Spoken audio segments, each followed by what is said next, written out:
ल सुरु गरौँ। दुईजना उम्मेदवार मध्ये एकजना छान्नु पर्यो भने कुन छान्नुहुन्छ? केशव स्थापित कि सृजना सिंह? म भोटै हाल्दिनँ। जस्तो दोहोरी गीत हजुर हजुर हेबाट सुरु हुन्छ क्या हे दोहोरी गीत हेबाट हुन्छ भोजपुरी हुन्छ। नेपालको हिस्ट्रीमा आज जस्तो तैले जस्तो रिबटल कसैले खाएको थिएन। हिस्ट्री भनेको फेरिने चिज हो भाइ, बाले नहिलेसम्म आएको थिएन। राक्षसको वकिल भएर एउटा प्रश्न सोधौँ। हजुर सोध्नुहोस्। तपाईँ हारिहाल्नुभयो भने कसरी अनुहार देखाउनुहुन्छ? यसरी नै देखाउँछु।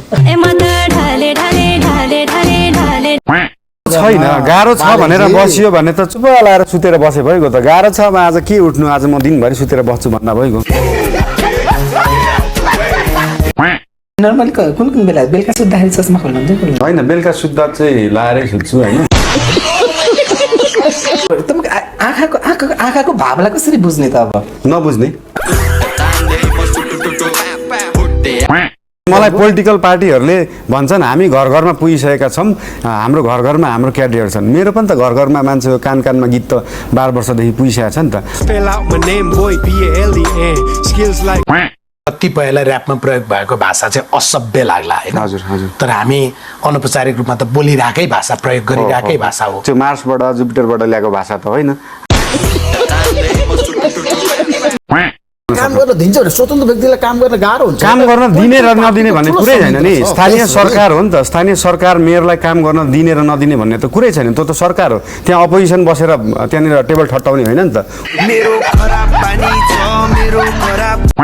तेरो अनुहार गोलबेडाको हेर्दै थिच्न मन लाग्छ। त लाइनमा हुँदा जसलाई पनि लाइन मिच्न मन लाग्छ। 2-4 दिन पर्खी कान्छा तेरो बाउलाई नि मसँग फोटो खिच्न मन लाग्छ। अनि अहिले जुन सेतो टावर बनेको छ 24 तल्लाको, त्यसको बेसमेन्टले चाहिँ तपाईँको के भने अरे? सेतो टावर 24 तल्लाको। त्यसको नाम धरहरा होइन? धरहरा त पछाडिको होइन र जुन भत्कियो। टुरिस्टहरू त त्यो कङ्क्रिट हेर्न आएको होइन नि त। नेपाल कस्तो अचम्मको देश रहेछ। यहाँनिर इँटा भनौँ न, इँटा सुर्खी चुना लाएर चाहिँ यत्रो 13 तल्लाको धरहरा बनाएको रहेछ। त्यो हेर्न पो आउने हो त। संसार युवतीमै अडेको छ है? होइन, त्यस्तो पनि होइन। युवतीमै अडेको त छैन, तर युवतीमै अडियो भने केही पनि गर्न सकिँदैन। युवतीकै लागि भइरहेछ क्या? यस्तो भन्छ 99% of men are busy with woman अनि रेस्ट अफ 1% आर मिलियनर्स क्या।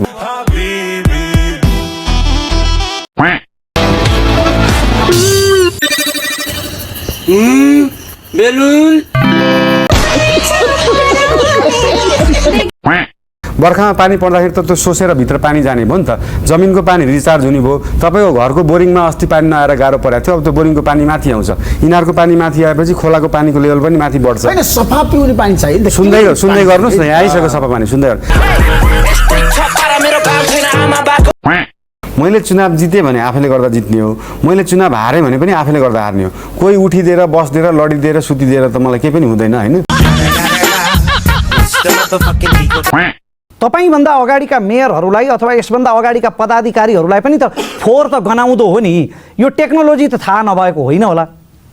होइन, उहाँहरूलाई फोहोर पनि गनाउँदो हो। उहाँहरूलाई टेक्नोलोजी पनि थाहा थियो, तर उहाँहरूको गाडीको सिसा चाहिँ यति बलियो थियो कि त्यहाँ भित्रै पसेन क्या। प्रमुखज्यूले कसरी बुझ्नुभयो? मैले फुटपाथमा पार्किङ गर्ने कुरा गरेकै छैन। केमा पार्किङ? मैले सडकमा कुरा गरिरहेको छु। सडकमा पाइँदैन पार्किङ गर्न। थाहा नभइकन पत्र अरूले काटेको मलाई थाहा हुन्छ। तपाईँलाई यसमा थाहा छैन के? मैले न्यु रोडलाई माया गर्न नपाउने? म चाहिँ तपाईँ देशलाई माया गर्नु न, किन न्यु रोड मात्रै?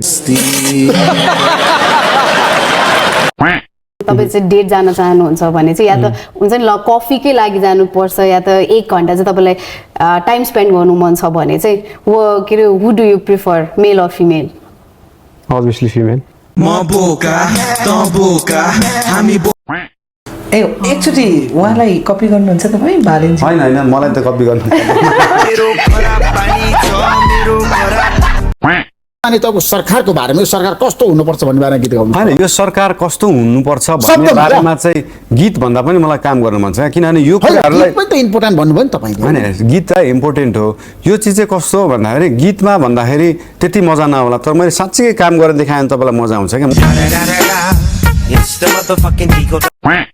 जस्तै स्वास्थ्यको कुरा सुन्नुहोस् है तपाईँलाई म एउटा कुरा भन्छु जस्तै हरेक 32वटा वार्डमा वार्ड क्लिनिक राखेर एउटा डक्टर एउटा नर्स त्यहाँनिर ल्याबहरू राखेर तपाईँले 6 महिनामा तपाईँको बडी चेकअप गर्न पाउनुभयो भने त तपाईँलाई ठुलो रोग लाग्नभन्दा अगाडि नै थाहा पाउनुहुन्छ नि त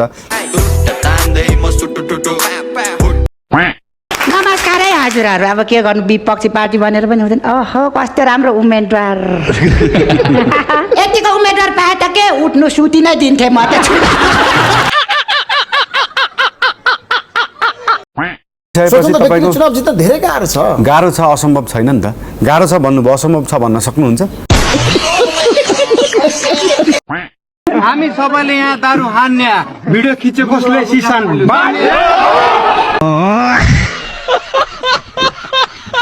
म मिहिनेत गर्ने इन्जिनियर लुगा फोहोरी नि लाउन सक्छु अघिले लुगा कुरा म मिहिनेत गर्ने इन्जिनियर लुगा फोहोरी नि लाउन सक्छु म ऱ्यापर मात्र होइन ट्रु म्युजिक आर्टिस्ट हो लोक दोहोरी नि गाउन सक्छु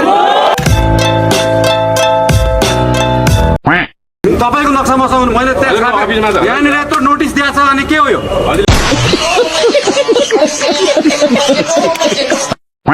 पनि जस्तै वार्डहरूमा जाँदाखेरि वडा सदस्यहरू उठ्दै हुनुहुन्छ वडा अध्यक्षहरू उठ्दै हुनुहुन्छ उहाँहरूलाई मैले के भन्छु भन्दाखेरि यसपालिको चुनावमा तपाईँहरूले यति धेरै पैसा खर्च गर्दै हुनुहुन्छ तपाईँहरू बरु 5 वर्षमा यस्तो राम्रो काम गर्नुहोस् कि तपाईँले एक रुपियाँ पनि खर्च गर्नु नपरोस् न तपाईँले चुनाव प्रचारै गर्नु नपरोस् न ऱ्यापरहरूको चाहिँ होइन I have seen this body language के छ हजुर हजुर हजुर ल यो हुन्छ नि यस्तो लाग्छ कि उहाँहरू केही मतलब तरकारी काटिरहनु भएको छ कि उहाँहरूको हातमा केही दियो भने उहाँहरूको तरकारी नै काटिने टक्क लाएर हुन्छ नि जस्तो मतलब लौका लामो राखेको छुरा दिनुहोस् जस्तो पुरै सरको एउटा ऱ्याप कुनै गर्नुहोस् त सर प्लिज कुनै सरको आफ्नै कविता हुँ म आत्मा थप्ने तिम भावना हुँ रमिता हुन्थे दैरे ल्याउने ती साधना ल एउटा लौका भ्याइ सही तपाईँको पक्षमा चाहिँ कति प्रतिशत मत आउला 90,835 90,835 मत ल्याउने बालन शाहले हजुर त्यो क्याल्कुलेसन छ तपाईँसँग तथ्याङ्क छ इन्जिनियर हो नि नमस्ते सन्चै हुनुहुन्छ चिया खानुभयो त खाना खानुभयो बिहान खानामा तरकारी कहाँको खानुभयो